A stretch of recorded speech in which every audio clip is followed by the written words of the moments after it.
Join me as I dive deep into the surprising world of Soros' USAID profits and see if I can uncover the truth behind the numbers.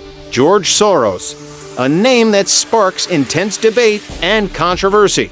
The billionaire investor and philanthropist has been at the center of numerous conspiracy theories, and one of the most intriguing ones revolves around his alleged connections to USAID. As we dive into this investigation, it's essential to understand that the topic of Soros' influence on USAID funding is a complex and multifaceted one, with many critics arguing that his involvement undermines the integrity of American foreign policy. Critics argue that Soros' vast network of NGOs and think tanks has significant sway over USAID's funding decisions, leading to a blurring of the lines between philanthropy and policymaking.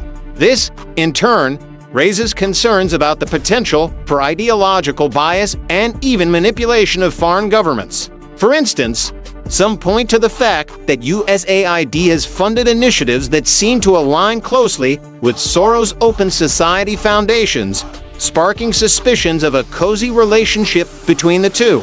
Moreover, the lack of transparency in USAID's funding processes has led to accusations that Soros' influence is deliberately hidden from the public eye. This perceived lack of accountability has fueled conspiracy theories, with some claiming that USAID is nothing more than a Trojan horse for Soros' globalist agenda. While these claims might be exaggerated, it's undeniable that the secrecy surrounding USAID's dealings has contributed to the mystique surrounding Soros' role in the organization. As we explore this complex web of relationships, it's crucial to separate fact from fiction and to examine the evidence that either supports or refutes these claims. By doing so, we can begin to untangle the intricate threads that connect Soros, USAID, and the global political landscape. One of the most telling examples of USAID's funding priorities is the agency's support for various voter registration drives around the world. In Ukraine, for instance, USAID has provided funding for organizations that aim to increase voter turnout in regions with high concentrations of ethnic minorities.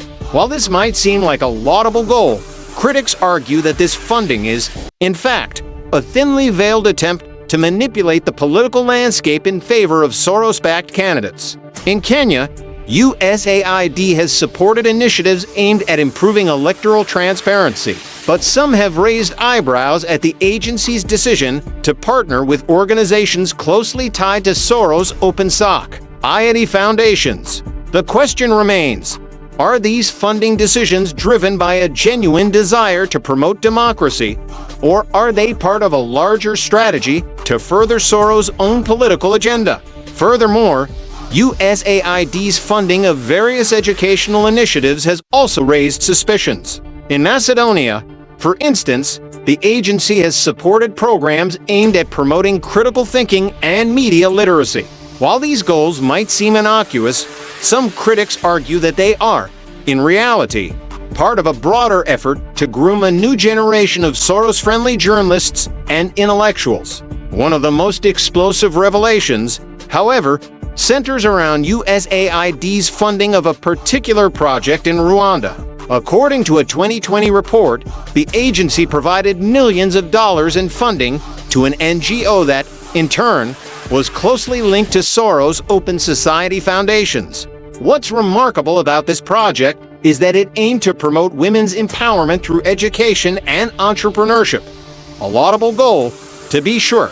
However, the project's implementation was marred by allegations of cronyism and nepotism, with many arguing that the funds were being channeled to Soros-backed organizations at the expense of more serving local initiatives.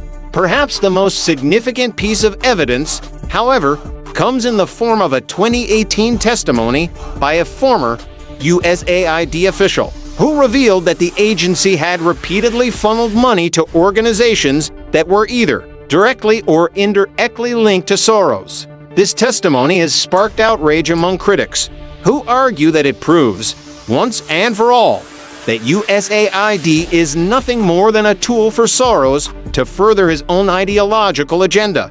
As we reflect on the evidence presented in this investigation, it's clear that the relationship between Soros and USAID is far more complex and nuanced than initially meets the eye. While it's impossible to say with certainty whether Soros is, in fact, profiting from USAID funding, it's undeniable that his influence on the agency's decision-making processes is a matter of great concern. The implications of these revelations are far-reaching, and it's essential that we, as citizens, hold our elected officials accountable for ensuring transparency and accountability in the distribution of USAID funds. Thanks for joining me on this deep dive into the world of Soros' USAID profits. If you have any thoughts or insights, be sure to share them in the comments below. And don't forget to check out our other videos for more in-depth analyses and investigations.